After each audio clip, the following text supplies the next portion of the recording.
We're most honoured to welcome Zeinab Bawawi to Sudan Doctors Union UK Branch Social and Cultural Forum this evening. Zeinab Bawawi is a fellow Sudanese British, born in Sudan. She moved to the UK with her family when she was 2 years of age. Zeinab has a BA Honours in Philosophy, Politics and Economics from Oxford University and a postgraduate degree in History awarded with a distinction from South London University. Zeinab has worked extensively in the British media for 4 decades and is now best known for her work in BBC International Division at BBC World News, TV and BBC World Service Radio. Well known for her work on programmes such as Heart Talk and Global Questions, as well as films about opera and a major 20-part series on the history of Africa. I think many of you have seen that, which she produced and presented through her own production company for BBC World News. Zeinab is the current chair of the Royal African Society. She's the director of the Royal Foundation for the Duke and Duchess of Cambridge, a member of the International Advisory Board of think tanks Afrobarometer and Minds, the Mandela Institute for Development Studies, and a member of the steering committee of the Africa Europe Foundation.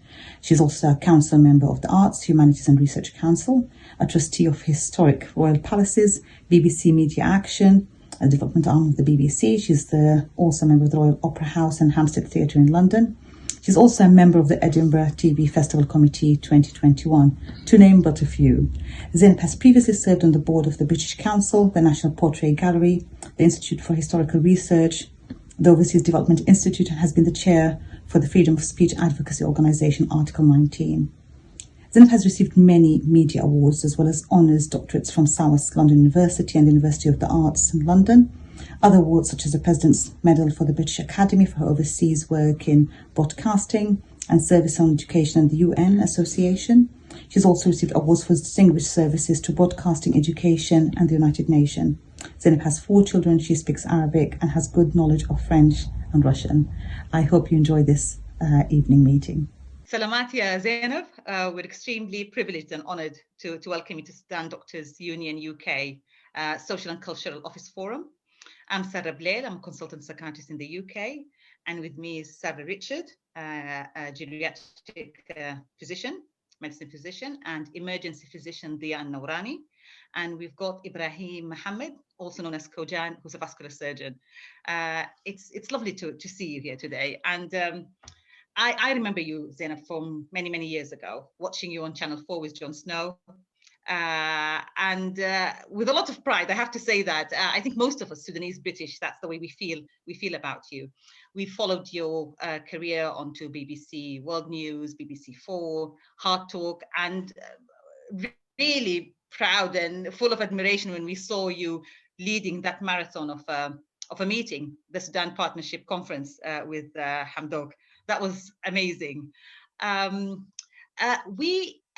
In a way, we do know a lot about your career as a journalist and all the awards, well-deserved awards and accolades, many of which I'll just count a few of them. Very inspiring career, the International TV Personality of the Year a few years ago, and more recently, the President Medal for the British Academy for all your contribution in international political journalism.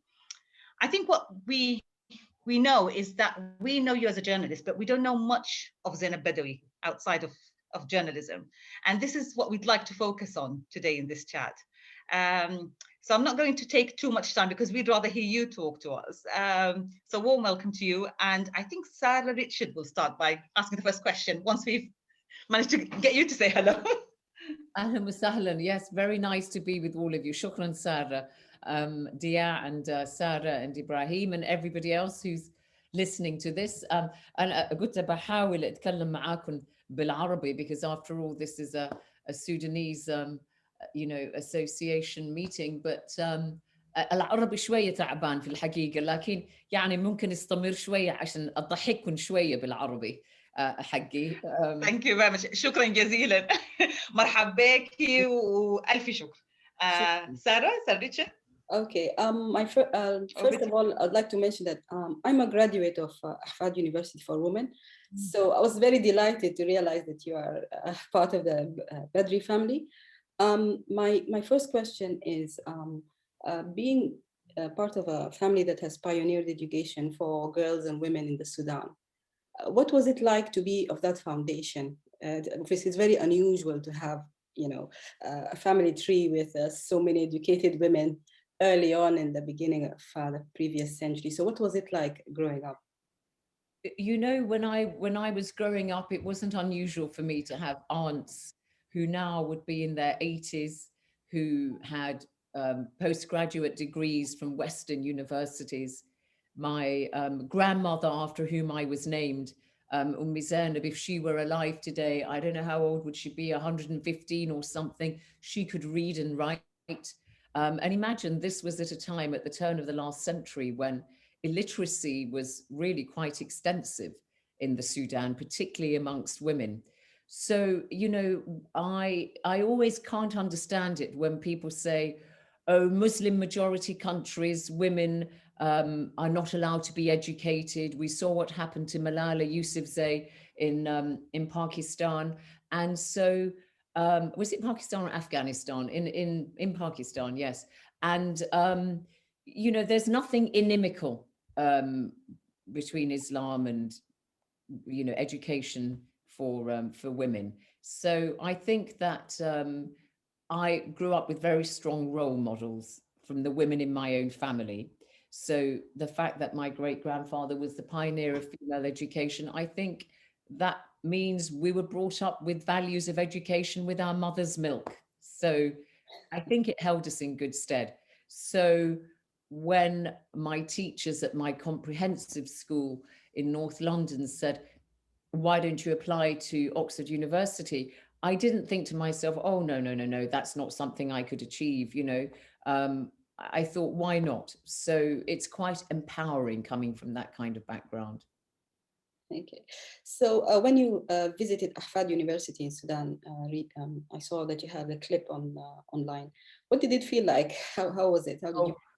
I've been many times, and as you know, يعني في نادي العائلة جزء من الجامعة. So actually, I've always thought of Al-Ahfad not so much as a place of study, but a place of parties and gatherings. You know, عشان نادي العائلة is attached to it, and so يعني الحفلات حقت العائلة كلهم في you know, near the university. So I've always associated it with, you know, very positive feelings. But actually going to the university itself, I was there when it was celebrating its 50th anniversary.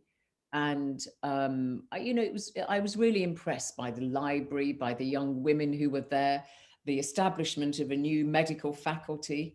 And so I think my family members, particularly Gassim Badri, my uncle Gassim Badri, who worked so hard to keep the university going. You know, I've seen close up how dedicated he and all the other members of the family are, his wife Amna and so on. And in fact, my eldest child, Joseph, went to Al-Ahfad and taught for a year there after he left Oxford. He studied at the university there, and then he at Oxford, and then he went to Ahfad. So, you know, I'm maintaining some kind of family tradition, and he loved his time there. Of course he would. He was a young man at a women's university. So what do you expect? It would, wouldn't he? Yes, he would, wouldn't he? Absolutely. Okay. My second question is, you are the chair of the Royal African Society, which is another pioneering organization that started in 1901. And from my understanding of reading that it started with the interest of African communities, and it aimed at fairly representing them.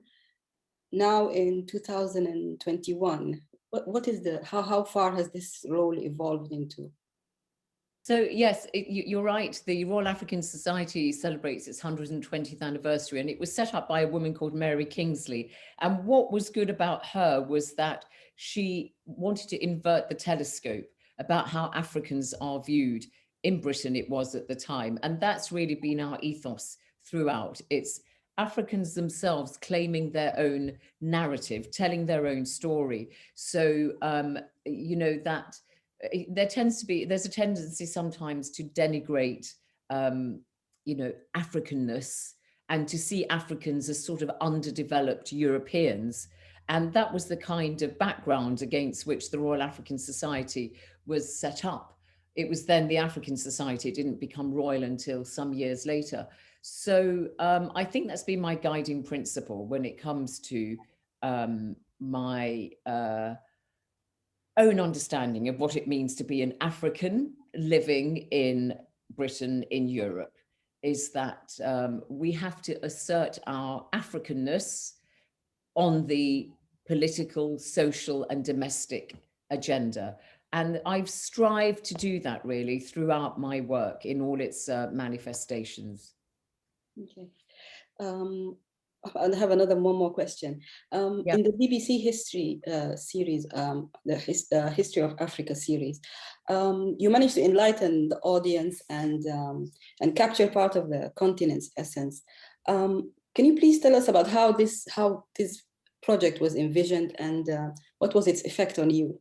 Yeah, so I'm going to give you a long answer on this one, Sarah. I'm sorry. Okay, that's all right. So, I'll start off in Arabic if I can. يعني قبل كم سنين سألت أمي وأبوي. أبوي الله يرحمه اتوفى قبل 5 سنين، لكن أمي ما شاء الله is still with us. عمره 92 سنة. Anyway, you know, two highly educated people. فقلت لهم بتعرف شنو عن تاريخ السودان الزمان الأهرام and that kind of thing. وأمي قالت لي والله يعني زمان مرة في المدرسة مشينا الرحلة وشفنا الأهرام وكذا. And I said to her, what else do you know, Mum? And ما كانت عرفت شيء كثير ثاني، وأبوي نفس الشيء. فأنا يعني قلت لنفسي لو أمي وأبوي يعني ناس مثقفين وكذا ما بيعرف شيء كثير عن التاريخ الأنشنت عن السودان, I wonder if other people do. So I started asking other people, and they didn't know so much. And I started asking other Africans, what do you know about, you know, African history? And one president, Obasanjo at the time, the president of Nigeria, said to me, Zeinab, I can tell you more about British kings and their sequencing than I can African kings and queens. So I thought this isn't right.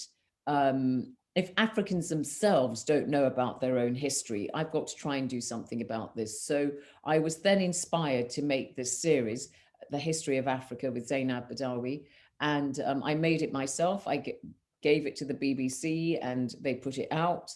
And really, it seeks to tell Africa's story told by Africans themselves, because African history has either been denigrated or written by outsiders, or they've been told they don't have any. And so for me, it really was a mission, and it still is a mission. I've started writing a book about a history of Africa. And I think there is a thirst out there for people just to have something that's very simple, that's chronological, that tells you about the continent. And I'm a big Pan-Africanist. I don't make any difference between, you know, the so-called Arab North and the, you know, sub-Saharan Africa. Yeah, I mean, look at us, the Sudanese, يعني دمنا ملخبط عرب وأفارقة and بنتكلم عربي. Well, some of us do better than me, but يعني it's our, for my, أنا من شمال السودان فيعني our mother tongue is Arabic, بتكلم بالعربي مع أمي وأبوي في البيت. So, you know, I don't really like that kind of dichotomy between the Arab and the African. I see myself as an African very much. Okay. Okay, I'll let Sarah. شكرا جزيلا زينب. This is lovely to hear. يعني strangely enough, for years, I think in the old regime anyway, there wasn't much focus on taking pride in Africanism, and especially us Sudanese in our heritage. And subhanallah, came the Thawra, the revolution, and almost it was like a new era for all of us, sort of to have our eyes wide open to our heritage, Kandaka, to Kosh, to all of that. And you did a lot of that. So thank you very much. That series is beautiful, absolutely beautiful. I was interested to hear about your son, though. We don't know much about your family, your family. We know about your parents, you know, Badri's family, but we don't know much about your. Really interested to know that your son went to Oxford as well. Yeah. So my son, I have 4 children, mashallah. I have 2 sons, mashallah. 2 daughters, 2 sons and 2 daughters. So I have, they have names which are English and Arabic. So he's Joseph, Yusuf, and he's 26. And then I have Sophia, who's 24. And then I have Hannah, who's 23. And then I have Zachariah or Zachary or Zach, as we call him. And he's just in his final year at Nottingham University. MashaAllah. So, Rabbana yahfazhum. 26, shukran, 26 to 21. I had 4 in a very short space of time. So, you know, they're all lovely children. Of course, I'd say that. I'm their mother. my 4, you know, great achievements are my children. And I'm very close to them. And they've always, especially my eldest one, Joe, we call him. I think, you know, they're very close to their grandparents and their Sudanese family, obviously my brothers and sisters, who are like me, really, quite anglicized. But my mother and father, obviously, my mother بتلبس الثوب, وأبوي الله يرحمه كان بيلبس العمة يعني وكده. Especially my eldest son, Joey, all my children really, their attachment to Sudan is through their grandparents, whom they love dearly. So that means he had, you know, a very good sense of the country through his grandparents and wanted to find out more. He's also a very good linguist. He wanted to learn Arabic. Unfortunately, I didn't talk to them in Arabic because it just, you know, it gave me a headache when I talked in Arabic too much. ما قدرت حاولت يعني لكن بس أسبوع بس على العربي مكسر. You know, my problem is أمي وأبوي كانوا بيتكلموا إنجليزي فهم بيتكلموا معانا بالعربي ونحن بنرد بالإنجليزي فعشان كده يعني المستوى حق العربي ما بقى عالي. And I think this is what Dia's going to be asking you about. This is the challenge that as parents here and first generation Sudanese in the UK, what's going to happen with our children. I think that's something Dia wants to explore a bit more. Just before that, has anyone followed you into journalism from your children? They're all 3-year students still. So, Joe is doing a PhD now, and Hannah is doing a master's degree at the London School of Economics, and Zach is in its final year at Nottingham University. And Sophia, who's not studying, is more interested in business. And so, no, I don't think she'd go into journalism. But maybe one of them might, who knows. But it's a very different world now, journalism, from when I went in. You know, it's so different now. Okay, okay, thank you. Dia, did you go ahead now? You wanted to talk about that specific aspect of second generation. Yeah, go ahead. A doctor interviewing a BBC top presenter. It's like, you know, thank you very much, Zeinab, for being with us. Now, before my question, it just kind of brought to me, you know, seeing you now talking to us, it brought to me the memory of when I first knew about you. That was, interestingly, in Saudi Arabia, where my late father was for some time. I was in middle school. I was 14 or 15 years of age at the time. And him and his friends and few uncles, not my dad, sorry, you know, few uncles were there. I wasn't with my dad, and they were calling them on their wives, some sort of teasing them. Come and look at this. This is the Sudanese women. This is blah blah blah. This is Zeinab Bawawi. And you know, I was a teenager at the time, and I was since then. Before coming to England or even going into uni and that, I kept an eye on this prominent Sudanese women. So I'm really, really honored and privileged. I never thought at that age that I'll be talking and interviewing you, Zeinab. My area that I wanted to talk to you about is actually what I found to be somewhat overlooked or forgotten tribe of the second generation of British Sudanese. And your reflections on that, in particular, you know, the Sudanese mostly are expatriates, I don't know, rather than immigrants. Your family came here at the time, yes, you were 2 years old, but that time, Sudan, immigration from Sudan wasn't something that wasn't common. So I'm not sure whether they thought that they were actually going back. So the question is, have you been facing the common Sudanese second generation issues like, يا بيت ما تبقي دكتورة, why don't so? Let me ask you, start by this. On that note, let me start by, how did you manage to escape medicine? Yeah, you're right. You know, it's anyway, first of all, Dia, it's my pleasure to be with you. So please, you know, the pleasure is 2 ways. You know, you're right. I mean, we are unusual because, you know, I'm not young, I'm old. And when we came to Britain in the early 60s, it was so unusual to have other Sudanese communities there that if I went shopping with my mother on Oxford Street and she saw another Sudanese woman wearing a sari, she'd stop and say hello to her, you know, if she met a Sudanese anywhere, because it was so rare. And so I don't think we were aware as we were growing up that we were part of a Sudanese diaspora or a Sudanese community, because there really wasn't one that was settled to speak of.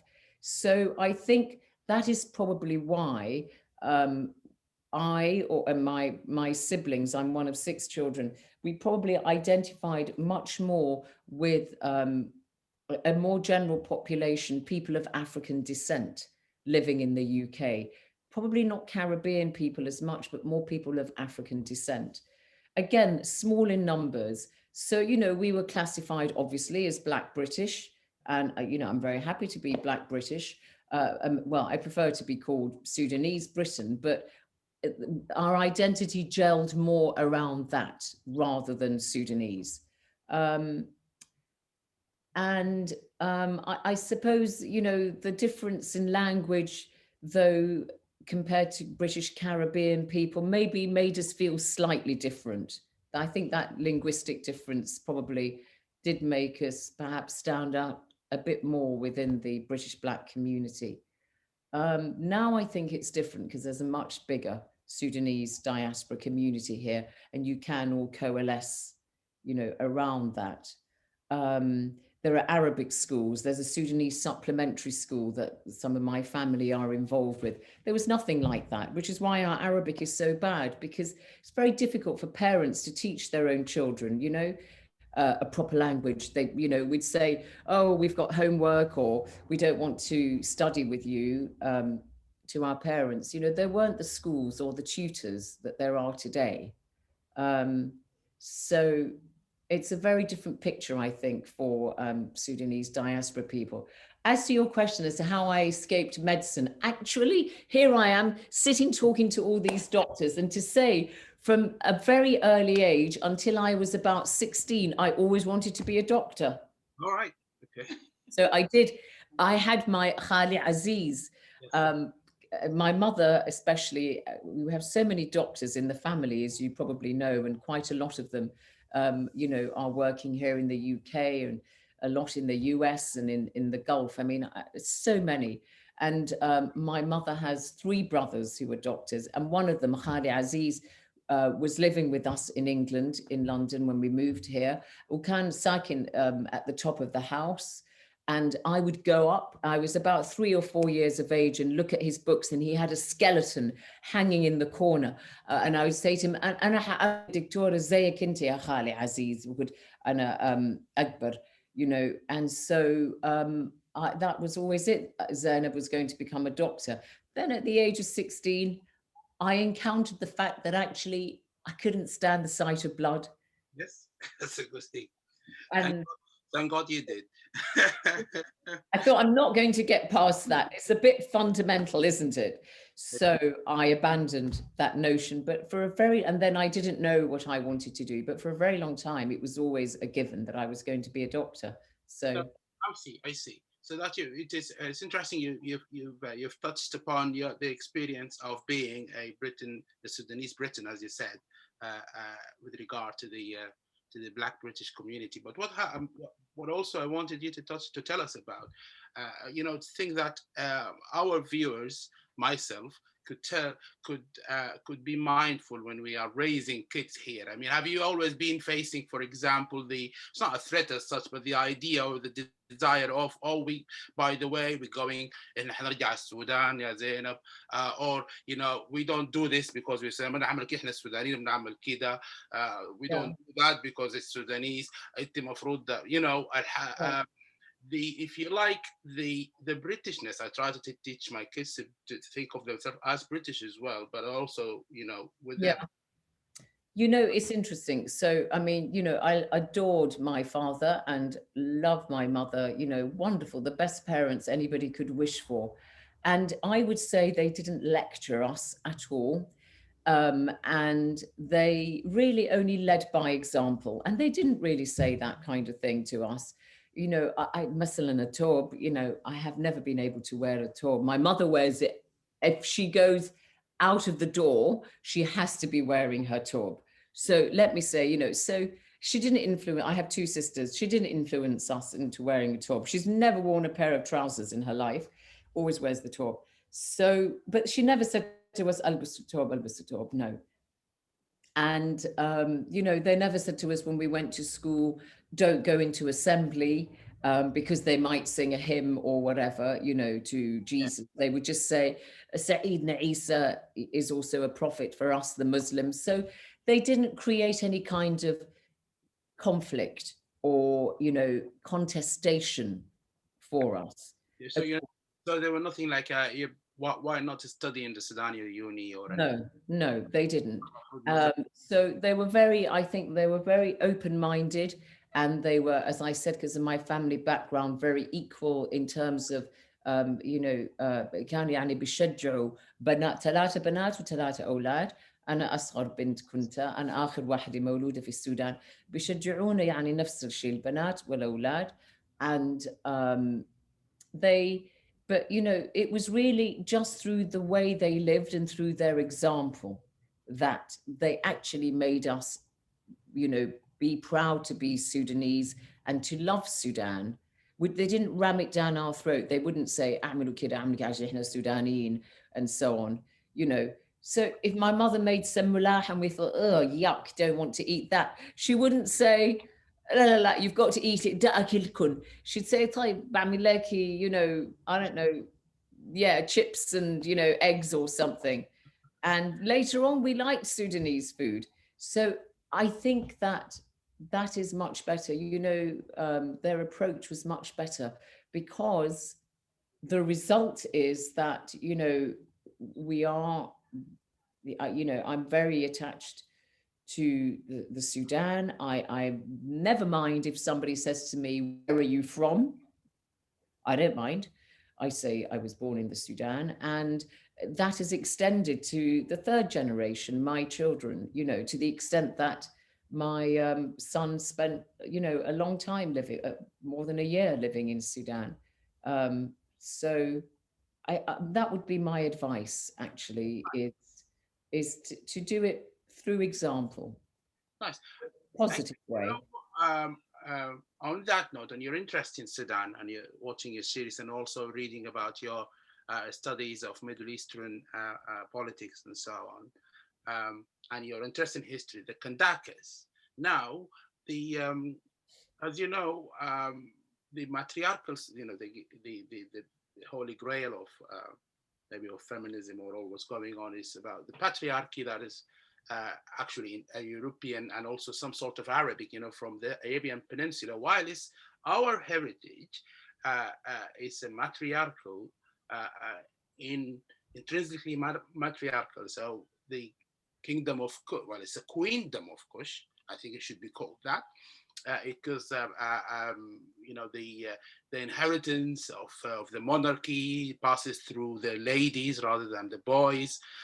Do you feel it? I mean, do you see it in Sudanese women?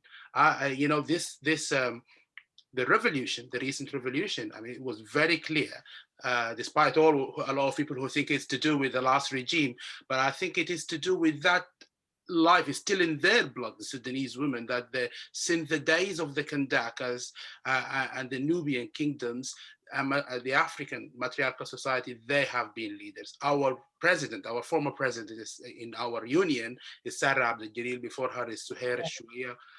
So do you see it? Do you see it in yourself? Do you see it in comparison to those, you know, where you've been around? When you go to Sudan, do you feel it? That's actually... Yes, I do actually. I think that, you know, the continuity of tradition and history is remarkable for its durability over so many centuries.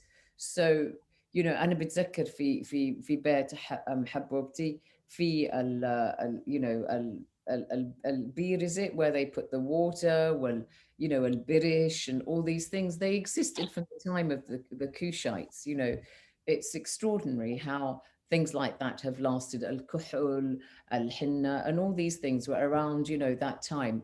So I think that, you know, women actually in Africa have always played a very active role in society. I mean, even today, they're the main farmers and so on. I mean, specifically as regards to the Kandakas, Kandaka actually meant probably queen mother. So, I mean, you know, who your mother was mattered. It was still the men who took the throne on the whole, but a woman could rule in conjunction with her husband or her son or her brother. But typically the kings of Kush, the line would go through the men, but not directly like father, son, and so on. It could go father, nephew, whatever, but who your mother was mattered. So you're absolutely right. And there are stories of, you know, ancient queens fighting, leading their army into battle. Very, very important.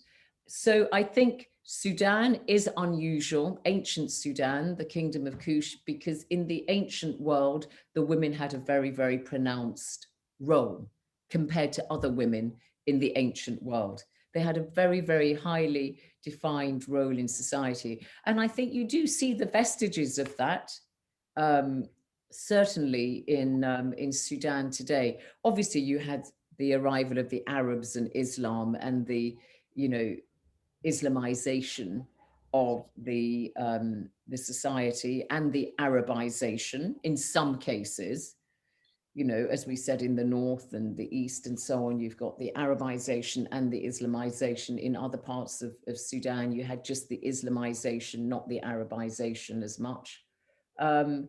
Did kind of change that a bit, but it has remained. Well, thank you. I mean, that's it. That is great. So, would you say that our Sudanese feminists, rather than looking up to, well, of course, you know, every international ideas and so on,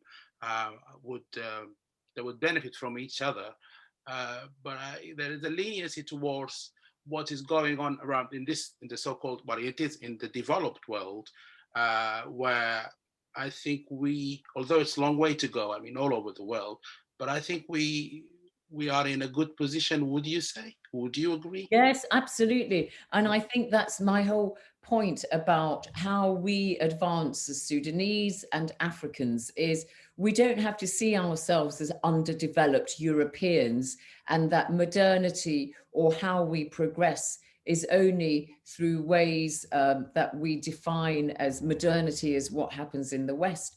If you want to grant Sudanese women today greater rights, and I'm glad that this transitional government of Abdullah Hamdok has rescinded some of the more discriminatory laws that Omar al-Bashir had introduced, you know, against women.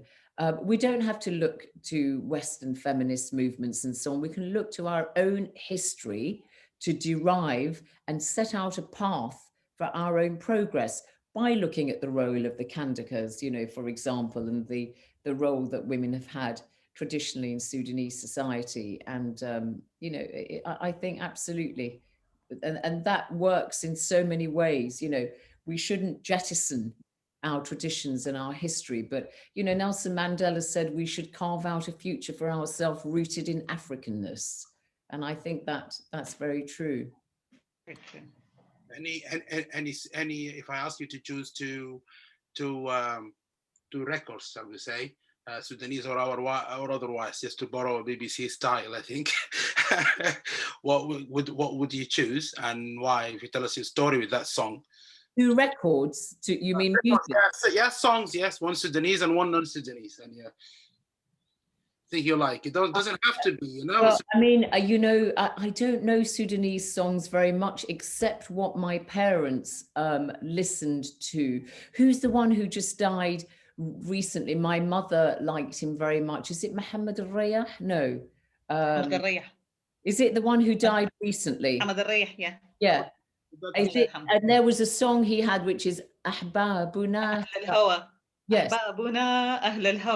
Yes, that's the one. Okay, so I choose that one because my parents like that song very much. And anything by Kabli, my father loved Kabli. and he's a wonderful man. I've met him. I mean, he's such a wonderful oud player.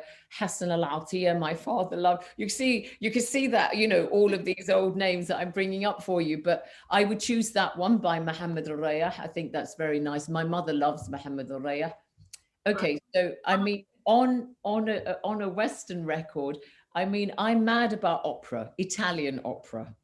I know it's, but you know, I think art is universal and it doesn't matter. Just as you can come from Norway and enjoy Sudanese music or enjoy jazz, which is a black form of music, or you can be, you know, from Britain or whatever and white and enjoy reggae. It doesn't matter. Art is universal. So I love Italian opera. So I would choose something from Rigoletto, an opera by Verdi, sung by my favorite Italian opera singer, Leo Nucci. He's a baritone. All right. We'll go and listen to that. I think as far as opera, we only know Pavarotti, maybe Andrea Bocelli. Oh yes, Pavarotti is fantastic. But actually, talking of opera, some of I like the baritone voice. That's the deep male one. But I love the sopranos, the African American sopranos. Leontine Price, you know, an amazing soprano. And the story of African American opera singers, you know, it's a sad one when you see somebody like Marian Anderson, who was a pioneer, and she had to iron her costume outside the concert hall because she wasn't allowed into the dressing room with the other white performers, you know, and a story of, you know, discrimination at the beginning for the African American singers. And still there's a little bit of you know, that going on. But yes, so they're my two favorite records. Sorry, not very catchy, but Ibrahim, now I've taken so much of your time. Thank you very much, Zeinab. Thank you very much. Yeah, thank you very much, Zeinab. Actually, I was quite interested in your answer about the about being raised without feeling a conflict in the two parts of the cultures that you belong to, the Sudanese and the British one. I think that's a lesson, I think, for many Sudanese to learn, is accepting both parts of it, isn't it? I think in recent years, it's created a lot of problems having to worrying about one culture being subsumed by the other and actively working to create conflict. So that was, yeah, I think a lot needs to happen there. Yes, I mean, I think that you know, we've seen with the you know, the recent debates here in the UK and the whole, you know, soul searching that's taken place after the murder of George Floyd in May last year, you know, has reignited the debate about anybody of color living in Europe or the United States or whatever. And I think those debates, you know, are useful, and there are issues. And I don't want you to think that I don't believe that racism is a problem. It is. It's a big problem. And, you know, I personally may not have experienced overt racism, but that does not mean that I don't believe that it exists. That does not mean that I don't believe that much more needs to be done on, you know, diversity, inclusion, and equality. A great deal has got to be. And, you know, I sit on a lot of boards for, you know, various institutions, and I'm usually the only Black person around that table, you know, and that is not something that I think is acceptable in this day and age. And I'm glad to say that, you know, having been around for a long time, that now I find that it's much easier to, you know, I don't have to make the case for equality, diversity, and inclusion now in the way that I might have done a few years ago. But there's, you know, there's still a lot that needs to be done. But you know, I don't see it as I don't think your sense of self or your sense of identity necessarily has to be determined by the geographical space that you occupy. I've lived in England since I was 2 years of age. I've never lived in the Sudan, but doesn't mean I can't be attached to it. You know, my father lived here for 60 years before he died. He'd never taken out a British passport. He'd always maintained his Sudanese passport. Yeah. No, we are quite global, aren't we, nowadays? That's how it is, isn't it? Yes. Absolutely. Ibrahim, I can see you sort of there. Yeah. Do you want to? We can't hear you, Ibrahim. Unmute yourself, yeah. Oh my God, you're still in hospital. I hope your patients are all right. Yeah, I'm feeling the You're not intensive neglecting them. Oh, yes, the patients are absolutely fine. And I've got one junior doctor sitting there actually telling me every now and then things are okay. You can just continue and keep chatting to your friends. Basically, initially, my question that will involve some kind of art because of the photo that is you've seen, you're standing next to Ayobo. And because of my completely different background, I'm not like the other doctors, you see, because I've been to an art school and I had a degree in art before I became a doctor or a surgeon. And by the way, Sarah, I'm not actually a vascular surgeon, I'm a cardiac surgeon. But anyway, that it doesn't matter.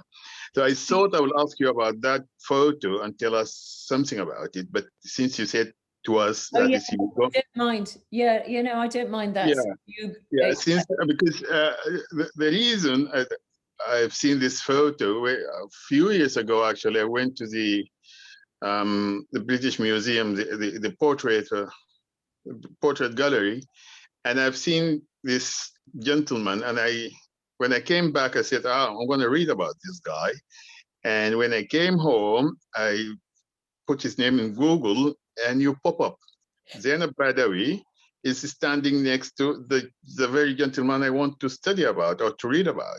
Yeah. And initially I didn't know that it's Zeinab Bawawi, to be honest, because I looked at the photo from purely artistic angle, and I thought initially this tall, elegant black woman statuette standing next to a painting she made it herself.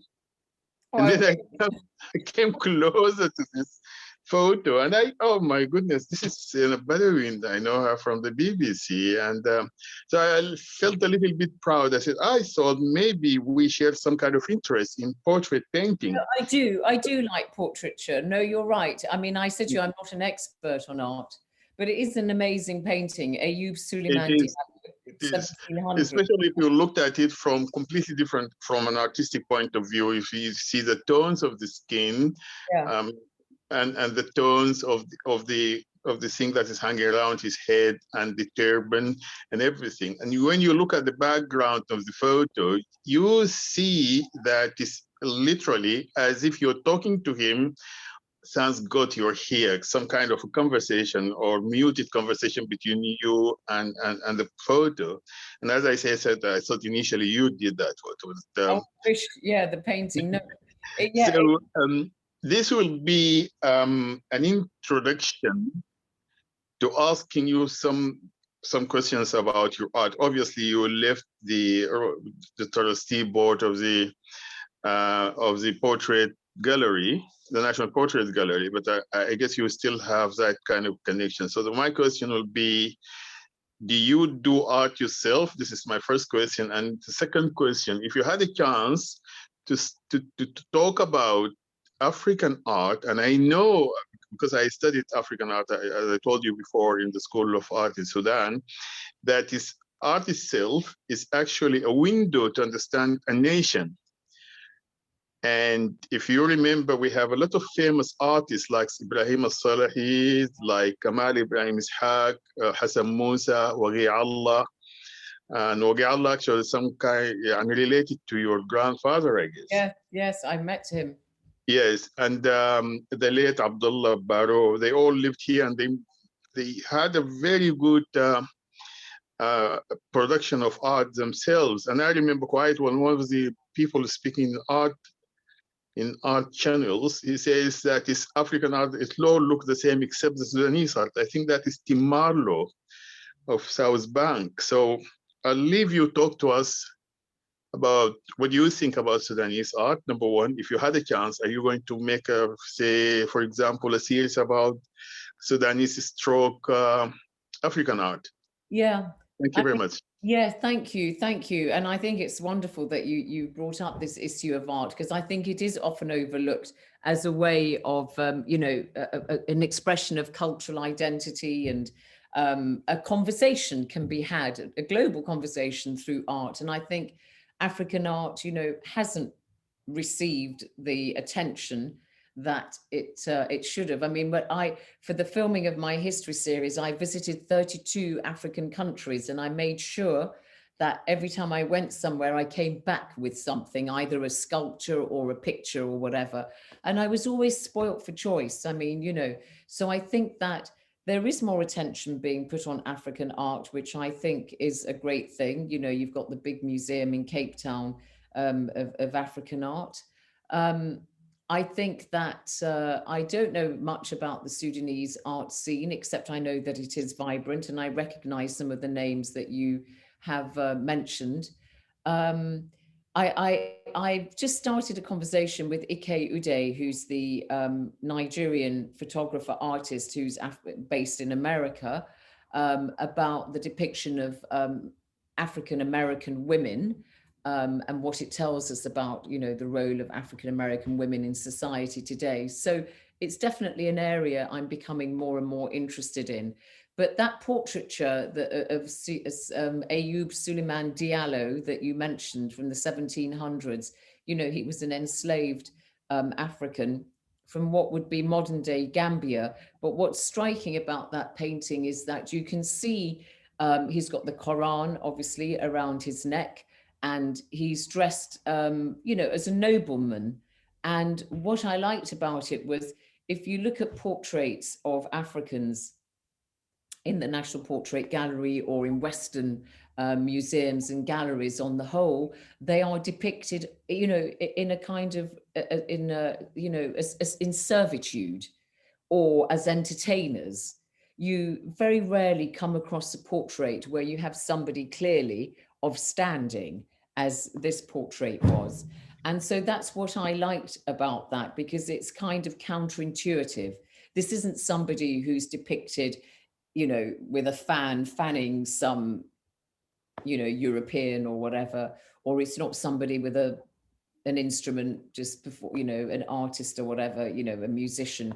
So that's what I liked about it. It's kind of, it tells people that actually enslaved Africans, this is what they were like. This is what the kind of background he came from. I think he was eventually freed, and he went back and spent the end of his life in Senegambia, in what would be Senegal or Gambia today. So, you know, from that painting, you can tell quite a lot, can't you? You're right, Ibrahim. And I like the fact you're a doctor, but you like art. I think this interface between, you know, we tend to be very, we pigeonhole people, don't we? Oh, he's a scientist, he's an artist. But actually, that interface between science and art and so on, I think is very, very interesting. You know, scientists or brain doctors can tell us what goes on in the brain when you look at a painting that you like. What kind of, you know, reactions are you having? Are they perceptible physically and so on when you're attracted by something? What's going on in your brain? I mean, you know, I think there's a lot to be done there. Right, thank you very much. There is just one final thing, because we are approaching the end of the program, or whatever this chat. Basically, when people work in journalism, they mix a lot of things, politics, and they read about history, they prepare themselves to do their interviews or to do their programs. And some of them, I read that they go through some kind of rituals before they appear in front of the TV or in front of the camera. Do you have any rituals to do? I don't actually. I don't. No, I wish I could say I don't. No, not really. And I never really look at myself on television, so I don't know what I look like. Now that we're doing these Zooms all the time, I have to see myself all the time, but which is useful, I suppose, just in case you're doing something wrong. But no, I don't have any little rituals. No, I don't actually get nervous going on camera at all.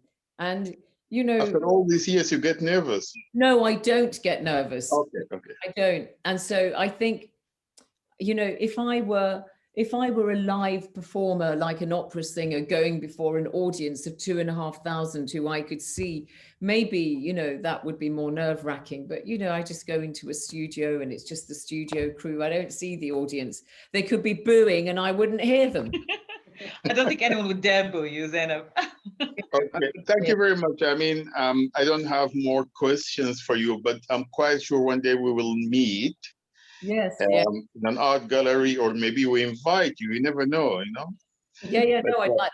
But I did have, in answer to your question about rituals, when I moved home, I did think to myself, oh, it'd be nice to have some luck. The Dalai Lama, who's somebody I interviewed and liked very much, is very spiritual, regardless of what religion you have. You can see that this man exudes spirituality, and he gave me a shawl. And if I was going to, embark on something, that I thought I would keep this shawl next to me. So interesting. Well, thank you. But something, because it was given as a gift with such nice kind of there was a nice sense about his spirituality which appealed to me. So I keep that, and that's a nice source of comfort. Yeah, and that's the essence of spirituality, isn't it? The solace and comfort it brings us all, isn't it? Yes, Absolutely. Yes. Zeinab, I was going to, just before we sort of wrap it up a bit, I think all of us doctors here in the UK, we were quite moved and touched by the eulogy you did for Adil al-Tayyar, Allah yarhamu. We mourn all of our colleagues here and in Sudan and across the world, really, who died of COVID. It's just been quite a devastating time, still is. Sudan specifically, lots of deaths as well every day. That was really moving, and I think it brought to all of us a sense of aza, I think is the word. I felt that we all had that sort of, in a way, unity in mourning when we heard you on the broadcast. So yeah, I just wanted to say thank you for that. And I did go on to make a radio documentary about Sudanese doctors, and I spoke to doctors from like Suhair al-Nil and Sarah Abdul-Jalil, yes, and so on, just to get an idea of Sudanese doctors, and that was I'm glad I did that. But yes, it was very moving. Yes, just one more thing. Actually, Adil al-Tayyar, he's a fellow of the Royal College of Surgeons, as you know, in England here, and as well as me. And he's the one actually written me a reference to sit the exam to be an International College of Surgeons member in Illinois, Chicago. And actually, he directed me to that college himself and introduced me actually to the dean of college. He's such a nice man. He was such a humble. And actually, I met you with him in the last concert night, 2000. I mean, in Chelsea by Muhammad Al-Amin.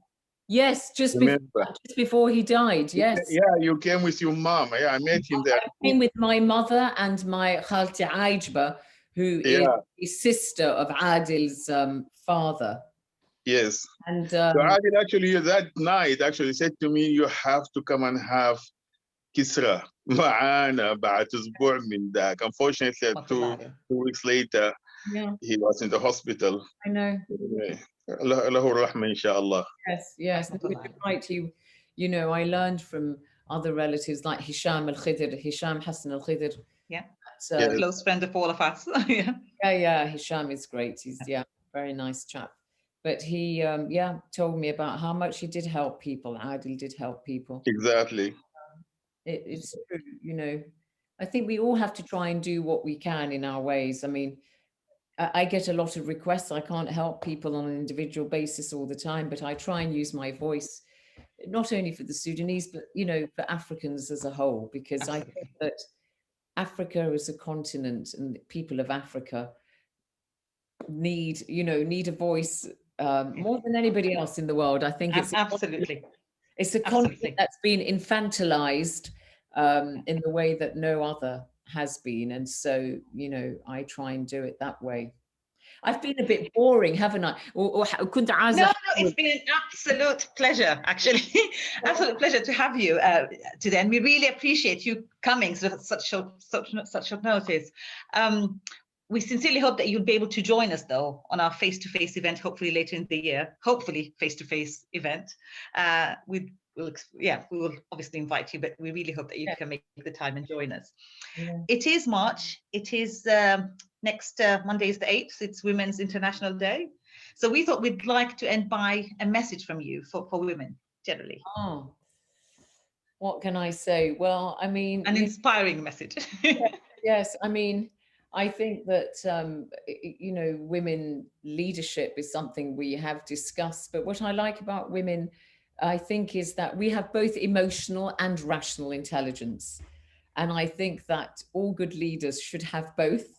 And so I think that, that is why I think often women do make very good leaders. It's a shame that only 1 in 10 of world leaders is a woman. So it's still the men who are pulling the levers of power.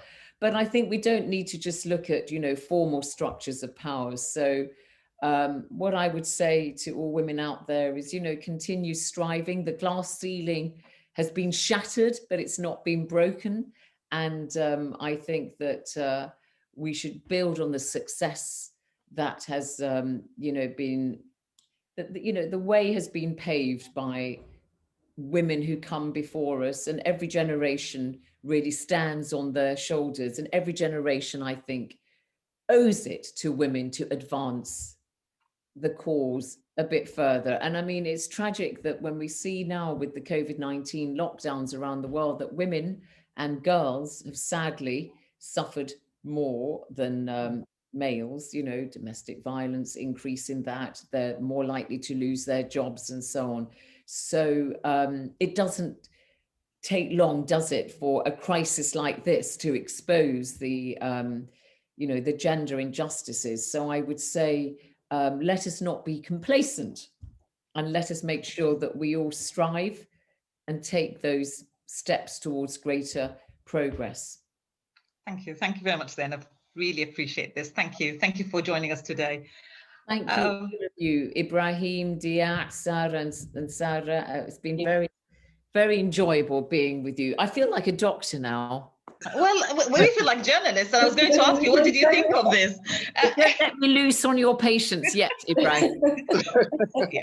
We feel like journalists, and I was wondering what you thought of this, of how we asked the questions. Obviously, quite intimidated asking you questions. Yeah, I thought it was great. You asked very interesting questions, and that, very well coordinated, like very good medical operation. Thank you. The surgeon's, instruments to each one with a backup team of the assistants. No, it was very good. I enjoyed it very much. And يعني متأسفة ما قدرت تستمر باللغة العربية لكن يعني I gave you some words here and there. You did a lot better than my son. Yes, I bet. The younger generation are not so good, are they? Yeah. تشرفنا كثير بك والله يا زينب. Thank you very much. It was really a pleasure to be with all of you, and I wish you all the best and stay safe and look after yourself. Take care. مع في أمان الله. مع السلامة. Thank you. Bye-bye. Bye. Bye. Bye.